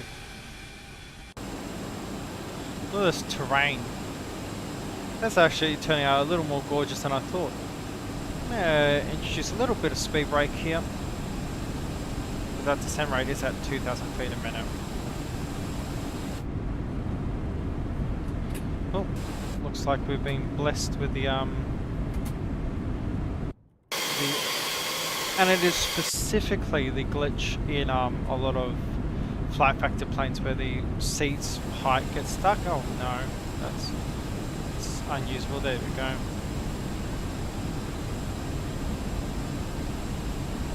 Oh no, we can't move the seat up or down. There we go.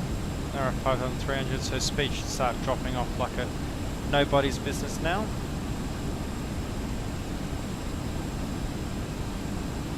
Speed check, flaps 5, spoilers can come in. Auto brake 2 is selected.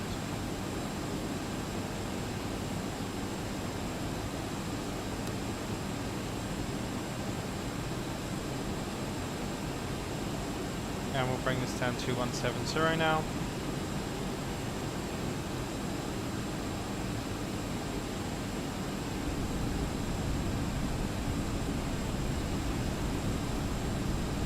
We are 23 miles out.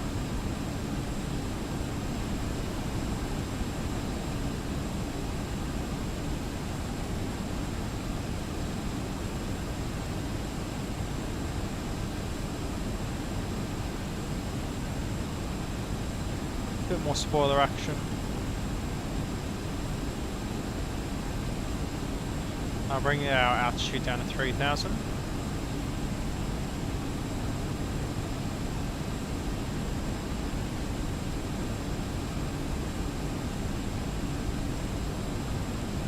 Fukuoka traffic, g'day NA 241, we are inbound on the base turn by less 34. We are 2-3 miles out.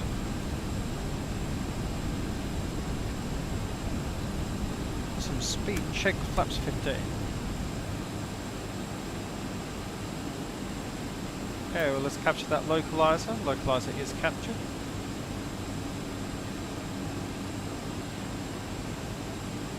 Now we're just gotta wait for the glide path to come into view. Starts out, flaps out. Lovely.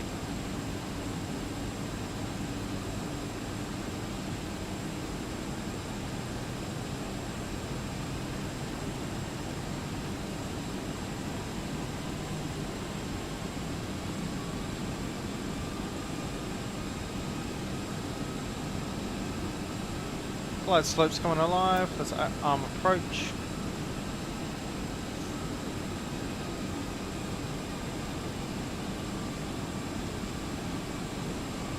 Terrain is seen.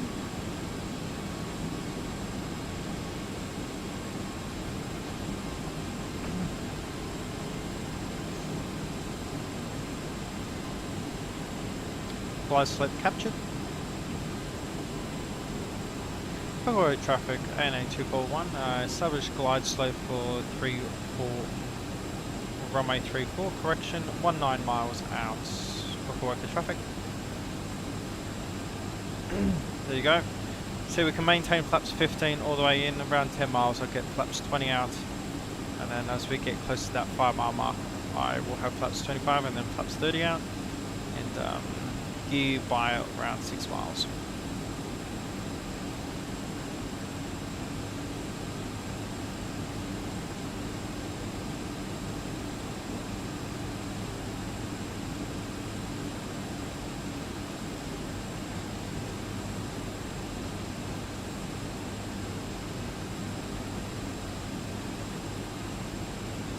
Our runway's coming into sight, just barely.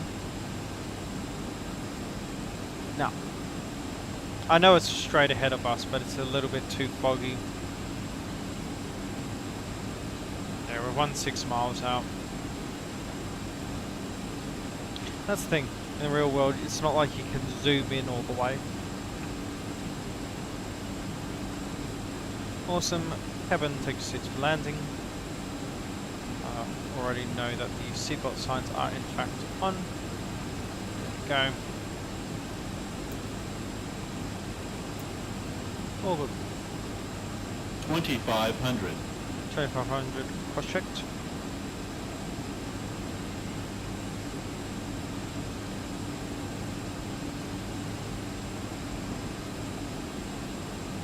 $14 miles to go.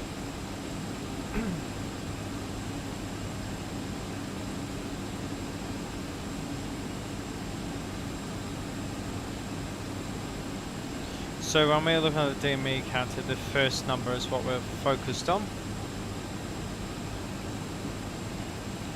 We're in 10 knot crosswinds coming from our right. Should lower by the time we get to. It was maybe a little more turbulent, but we've got these hills pretty much protecting us from that sea breeze.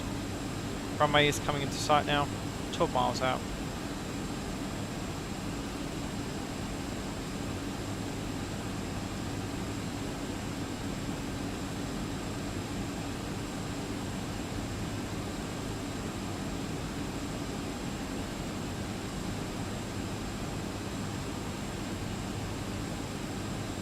Looks a little better.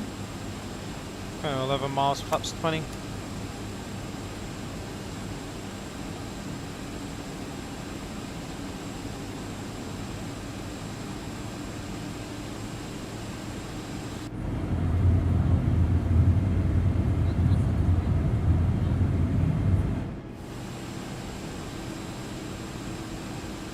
feel like I'm actually a little close, so I'm going to come gear down. Bring the speed down to 160. 1,000. 1,000. Caution, terrain. Caution, terrain. Oh, we've got that warning now again. 127 will come down to 131. Speed check, flaps 25. Oh yeah, that DME count is far off. And speed check, flaps 30. Also, probably like 3 mile final right now. Okay, Fukuoka traffic, get a NA241 short final for our 34. Okay, my aircraft. 500.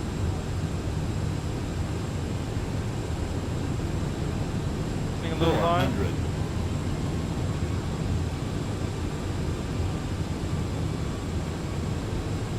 Looks like the runway's got a big bump in it. So I might actually want to land long on purpose. Yeah, it looks okay. No, that's a big bump on this scenery.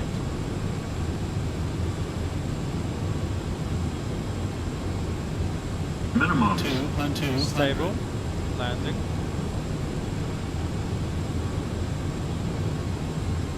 Yeah, just keep it going until we get over this hump.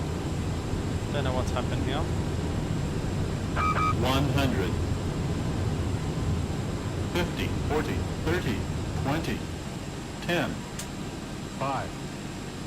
Oh, very nice. Versus green. 100 knots. 10 knots, 70 knots. Reverse is coming in. Ah, I wish I flattened the runway beforehand. I didn't know it was this much of an issue. Auto brake can come off. And we'll vacate to the right. With that, everyone, welcome to Fukuoka.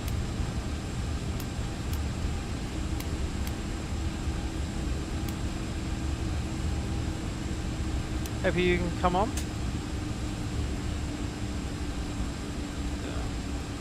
Fukuoka traffic NA241 is vacated runway 34. Lovely! Welcome to Fukuoka, everyone. Not a bad landing either, but shame about the scenery. Look how bloody bumpy it is. Oh, she's looking good as ever though. Can't fault her.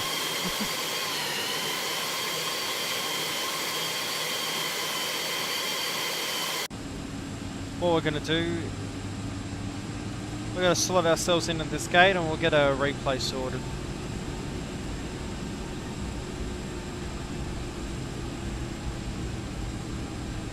Hey, not a bad landing.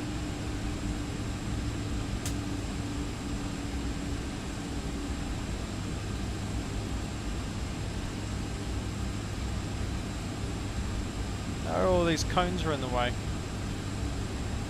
Interesting. I should get a scenery for Fukuoka. Is there a good freeware scenery for Fukuoka?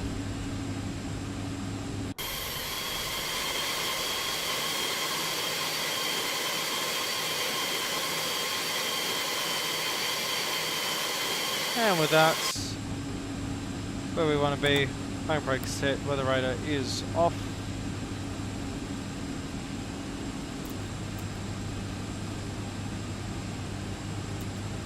Lovely. And with that, everyone, welcome to Fukuoka. So let's get that replay sorted. Disconnect from the network. And let's get this sorted. So we're going to go, let's go wing view first, I think. We'll go on this side as well.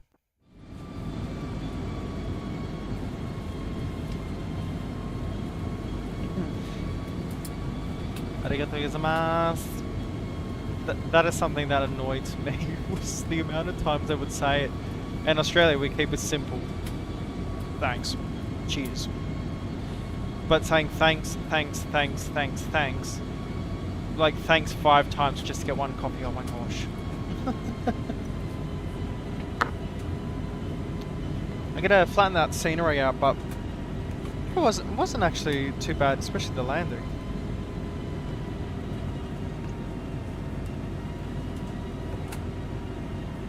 Oh, very nice landing though, I'll take it. 129 feet a minute. Sounds perfect. Look at that engine model though. That's the Mango Studios model. So much better than the default one. Only $5 as well. I was rather happy with that. There you go, auto brake 2 action immediately off the runway. There you go, turn right, boom. Now for the big money shot. I don't think it wasn't a bad landing at all. Let's get her up in the air. Oh my gosh, look at that. Yeah, I don't think the terrain's this bad in Fukuoka in the real world.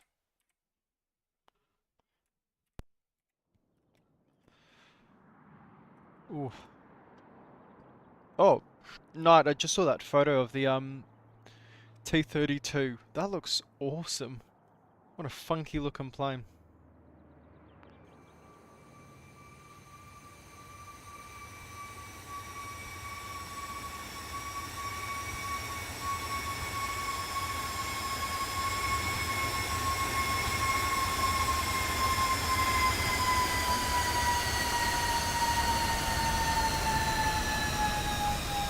Oh, no smoke. Hell yeah. I'll take that easily. And then down the hill we go.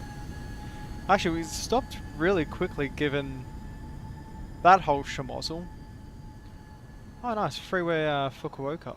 Oh, that looks good. Thanks, Sim. I'll definitely have to get that installed. Let's get it back. I think what we need the traditional plane spotter's view. Here she comes. Ah, that's something I want to talk about. Is when we land, we'll get the we'll get the what's his name on her? The what are they called again, everyone? The sharklets. No. No. No, no, no, no, no, no. I hate when you do that. You just press the wrong button at the wrong time. Pretty picture though. Pretty picture.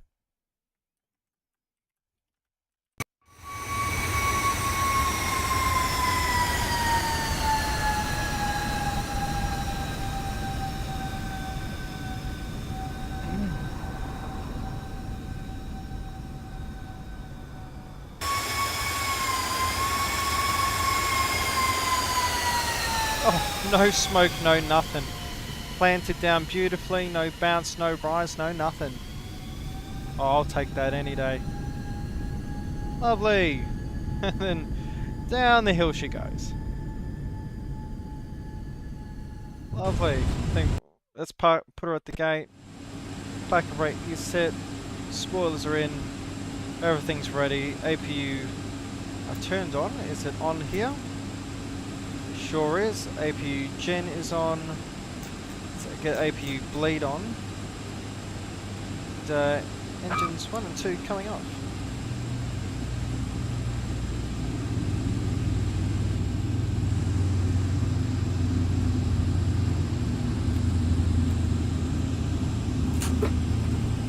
Mango do need to fix that sound though.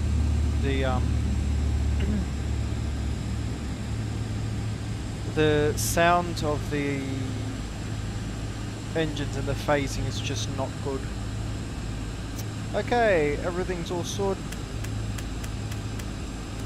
Probably best to bring those flaps up. All we do is just Control T and they should hurry up.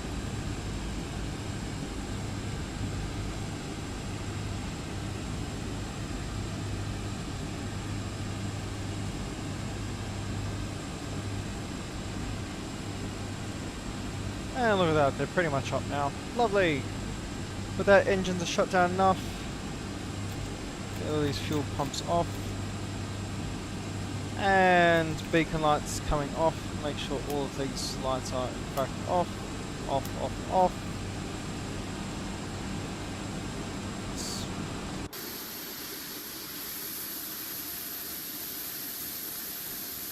Apparently we can't attach it jetway, but it looks attached enough. And let's get our trucks in to unload our cargo, and we will be very, very confidently done with flying for the day. I mean, what a fantastic flight. Yet again, Japan, it just serves up so many fantastic views. Like, I'm definitely not complaining at all. Like, I remember the last stream we did to Japan with the 747-200, and we flew the 777-200 down to the south, and how awesome it looked. Yeah, definitely a big fan. What I gotta do though, I want to get these winglets on. Look how big these winglets are.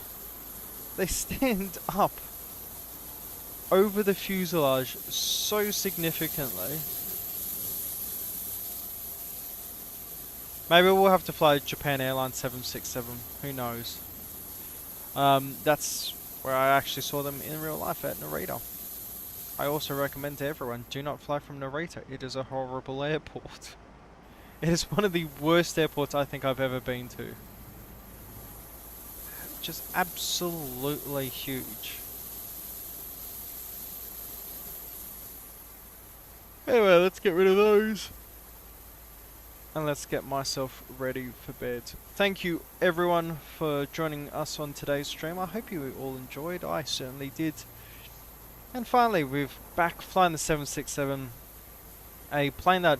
Now, I'm feeling the 767 at the moment. I'm feeling like flying it a lot more recently. And I hope you're looking forward to seeing that. Anyway, I'm your host Mitch. You can call me Taz. Thank you so much for sticking around and providing the company. I'll see you very soon. Ciao, ciao.